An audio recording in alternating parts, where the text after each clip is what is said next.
Welcome, everybody. We got some really special guests. An old friend, Jud Friedman, who has he's got multiple Oscar, Grammy, and Golden Globe nominations for songs like "Run to You" by Whitney Houston from the Bodyguard film, hits with Kenny Loggins, James Ingram, which is one of my. I just found out in your press kit that you wrote "I Don't Have the Heart." I had not remembered that, I guess, but that's one of my Alan and I, favorite songs. Great song. Thank you. He's done all kinds of things, had cuts with all kinds of different people. Now he teaches at Los Angeles College of Music. And we have Jameel Roberts, JProof Roberts, who is a songwriter, composer, arranger, producer, educator, and instrumentalist. He also teaches at Los Angeles College of Music. He's had hits with Ariana Grande, with Usher, and now has done work on Lizzo's Christmas song that I'm assuming that's out right now, isn't it? Yeah, it's out now. Awesome. Very cool. Well, welcome, guys. Thanks for being here. Let's talk, Jud, just a minute about the 30th anniversary of the Bodyguard soundtrack. Tell me about that.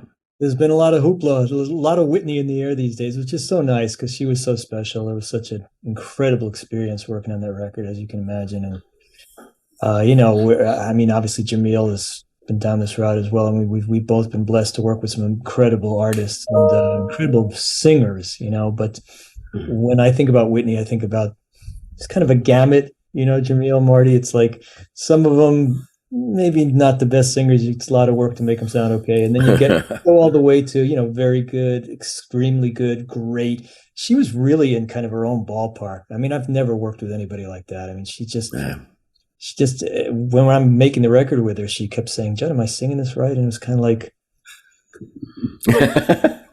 every mistake was amazing. It's kind of like, well, it's not quite the way I wrote it, but I loved it anyway. So, it's really exciting that there's a lot of going on with it right now. We've been doing a lot of interviews about Run to, the writing of it and then making the record and working with her. And it's been a lot of fun and they're all over the place. And of course, the new movie's coming out as well. And they're using our song in that too. The movie is called I Want to Dance with Somebody, about Whitney's life, a bio movie, it's not a documentary. It's a narrative film, and it's coming out, I think, about a week, 21st, I think. So it's been really fun. Awesome. Yeah. Really fun. I think I saw you alluded to it, but I think I saw in one of a video that she actually had you come in the studio and teach her how to sing it. Is that correct? Well, teach is maybe an overstatement for somebody that incredibly gifted, but she was so humble. She walked in, sat down right next to me and said, "Show me how to sing the song." And I mean, she knew how to sing the song. She's Whitney Houston, but we spent a half an hour going line by line through the lyrics. I think she really wanted the songwriters, and I was kind of co-producing it with David, although I got an arrangement credit, not a production credit. It was very generous of him to give me even that. But she wanted my perspective as the creator of the song, kind of just walking her through the emotional journey of the song. And then when she was singing it, she would ask me, as I said, is that right? And then you've got this whole studio filled with all of her peeps, Kevin Costner and all his peeps, the head of the record company, the head of the film company. It was this big party going on, and everybody, all of their heads would go like this, looking at me like, what do you say to that? So, but yeah, so I was working on the vocal with her. Yes. That's a songwriter's dream. I mean, when I'm writing with a great singer, I feel like, well, try this. What if we did this? Let's do this crazy thing, just to kind of, it's like a new toy that you have to play with. It's awesome. Yeah. And she was just a pleasure to work with. You know how some artists kind of fight you in the studio. It's kind of like, well, why'd you ask me to produce you? What am I doing? It's kind of like, they're like, what was wrong with that take? Well, you sang it out of tune. You messed up the lyric. There was no emotion, but other than that, it was great. But, it's kind of like, she was just, how can I make this great? What else can I do? This is such a gift to work with her. That's awesome. Very special. Jameel, talk to me about Lizzo Christmas record. Oh man. So the record that we actually put out is for me, in my lifetime, my personal sort of like taste, Stevie Wonder is the greatest songwriter for me. You know what I mean? So don't tell me you work with him, man. Come on. I'm getting I wish. I can't be on the Zoom with you. I'm not worthy if you work with Stevie. Yeah. I'm sorry. I wish. Yeah. But the record that we put out was a cover of Stevie classic Christmas songs, Someday at Christmas. Ah.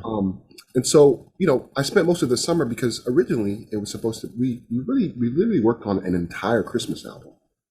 And so it ran the gamut. Like, there was stuff that was like more hip hop oriented where we sampled like old Christmas songs. So cool. I arranged like 2 big band songs for her, like some old classics, like the K-Star. What's the K-Star? The Man with the Bag. Yeah. The old Louis Armstrong. Is that you, Santa Claus? So we recorded those. Awesome. And then she wanted to do the Stevie cover, so we sat down and we did that. I went to her house in the hills in like July, and I just sat down with her and just tried to sit down and just find some keys that were good for her, like what keys she wanted to sing some of these tunes in. And that was a blast. She's such a blast to work with, and I had a blast. Just like I pretty much just free range to like really arrange things. The Stevie, I kind of kept it like just kind of classic. I wanted to kind of hold true to the original. So I played all of the all of the keyboard sounds and arranged the strings and everything. It was just a blast to work with her. Awesome, man. How did you get involved with that project?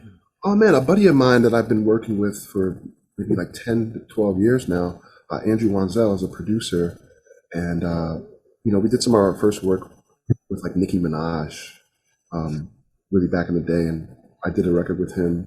On my first Grammy nominations, we did a record for Usher called "Good Kisser." It was like a Best R&B nomination. So Andrew, like Pop, we call him Pop, is his producer tag, but Pop has been a great peer of mine, and we've worked for so many years, and he's a great producer. So it's always a pleasure when he brings me in to kind of awesome. Be the new guy.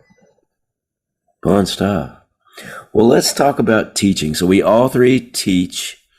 I've had people tell me in kind of an elitist way, well, you can't teach songwriting. Some people have the gift and some don't. And I say, well, if you heard my early songs, you would feel otherwise because my early songs were bad. And I had a mentor that taught me how to write commercial songs, and how to write songs that connect with people. So what made each of you, we can start with you, Jud, what made you want to get into teaching? I love teaching. I've always kind of done teaching in some way, shape, or form in various subject areas, even back in college and law school. I shouldn't be telling you guys that I have a law degree also, but I did teaching there too. I just love the light that comes into people's eyes when they kind of get something that they didn't get before. It's like, oh, I love that moment, and I love giving back. I wouldn't be teaching. I've heard that too, that I agree with you, that elitist comment. I think there's a tiny kernel of truth in it. If you can't become Stevie Wonder unless you're Stevie Wonder. Yeah. And you can't become Lennon McCartney unless you're Lennon McCartney. There's a gift element. Absolutely. There's a gift. I mean, all 3 of us here were born with something inside of us, which we might not have pursued, but we did. And then after you've got that little kernel of talent, then you work like a maniac and you take it to the limit if possible. But I truly believe that a lot of people have that kernel, and a lot of people have the potential that hasn't been unlocked yet, and they just don't quite get it. And even if I can take somebody from a 2 to a 3 on the scale and they can continue their journey after me with other people, I'm happy. If I can take them from an 8 to a 9, my goal is always just to try to make the songwriter the best songwriter they can possibly be, whatever the level of talent is to begin with, and to make their songs the best they can possibly be. And best is such a relative term. The first thing I say in every class, I don't know if you guys do this too, but first thing I say in every interaction, I also do a lot of workshops online, private workshops, and I'm about to do one in Spain actually, and for the first time in a couple of years, because there was this little pandemic thing. I don't know if you guys have heard. But yeah, I heard about that. Doing them all. Yeah, you heard about that? I was doing them all over the world, and now we're going to do another workshop, I hope, in Spain. But the first thing I see in all these things is, excuse my French here, Marty. I don't know if we're going to have to bleep this out, but opinions are like we can do it. Okay, opinions are like assholes. Everybody's got one, and my opinion is just one more. There's no right or wrong in any creative process, in my opinion.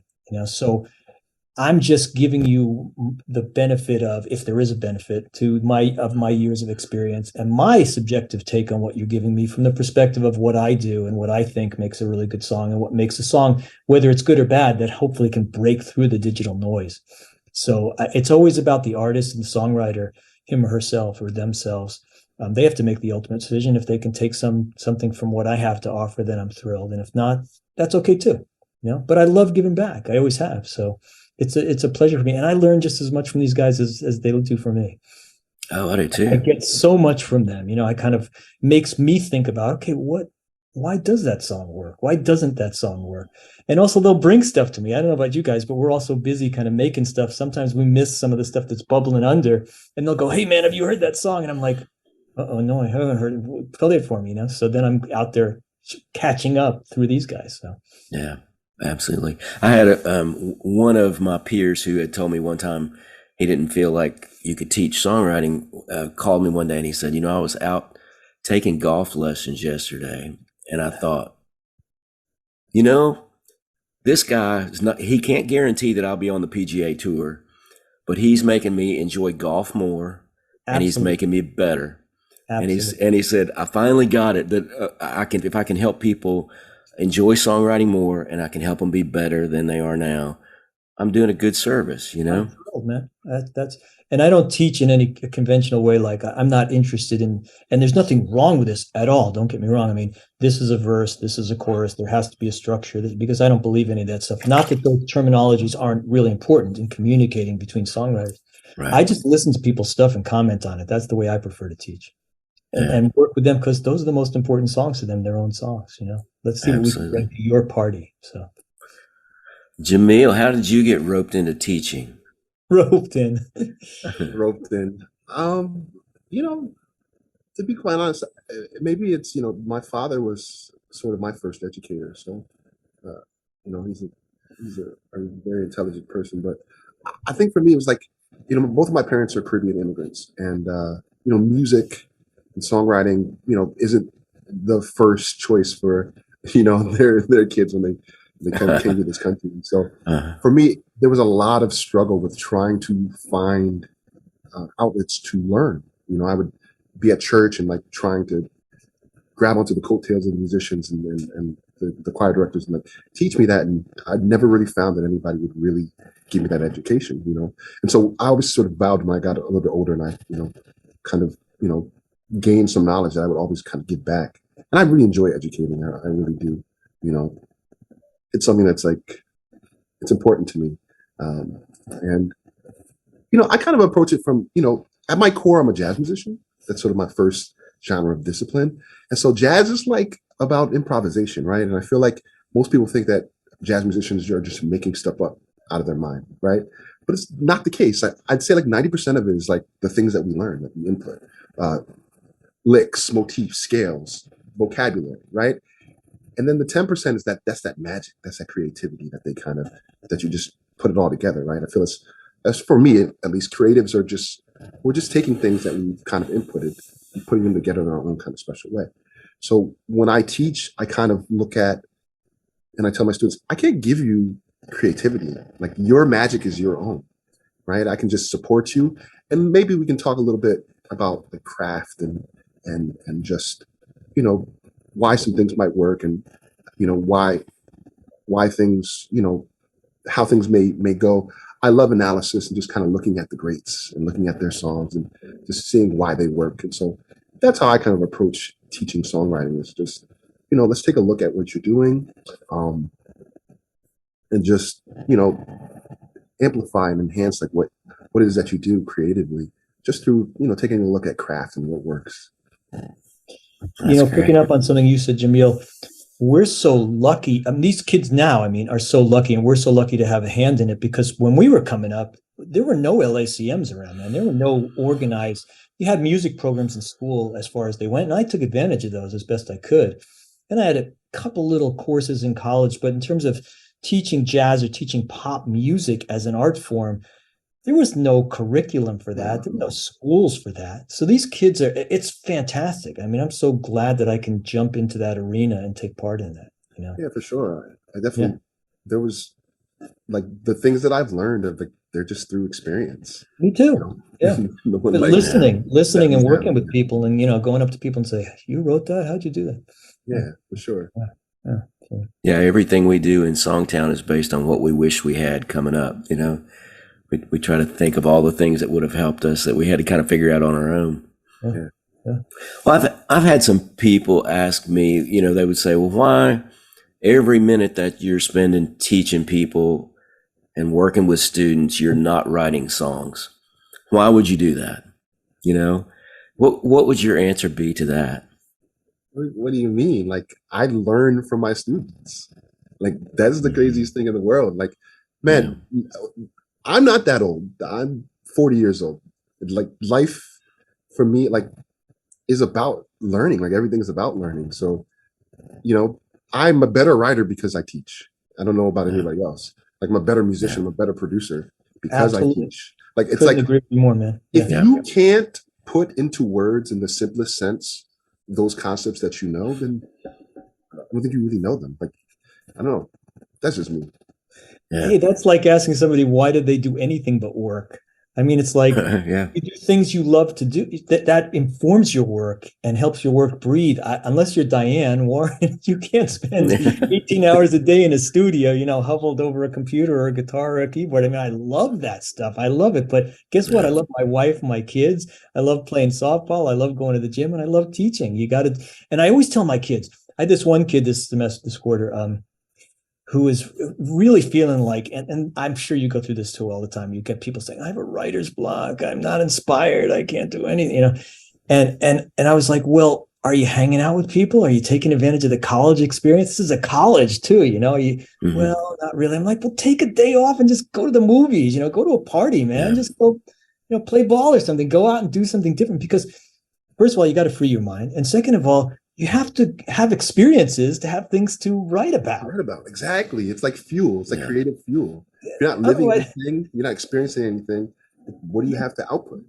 How do you get inspired by life if you're not experiencing life? Sure. So, I think there's also, for me anyway, there's real joy in helping somebody reach their dream, and or just chase their dream, and it's fun to me. I used to be a minister in a former life, and one of the things that I thought about then was like people who were new Christians brought a lot of life to the church because they had this excitement that a lot of older people have, kind of lost. And when I look at my peers, there's a lot of them that become jaded by the music business, or they're not as successful as they used to be, or whatever. And seeing these people that are excited about writing songs, keeps me having that creative energy and that fire, I think, to keep doing it myself. It renews you. Yeah. Renews you. Yeah. It reminds you why you got into it and how excited you used to be, and gives you the excitement. Yeah, I totally agree with you. Yeah. Absolutely. And they're writing things that like I could never think to write, Yeah. I mean, they grew up with the not only with computers and phones and stuff, so that it's like things that we're trying to figure out.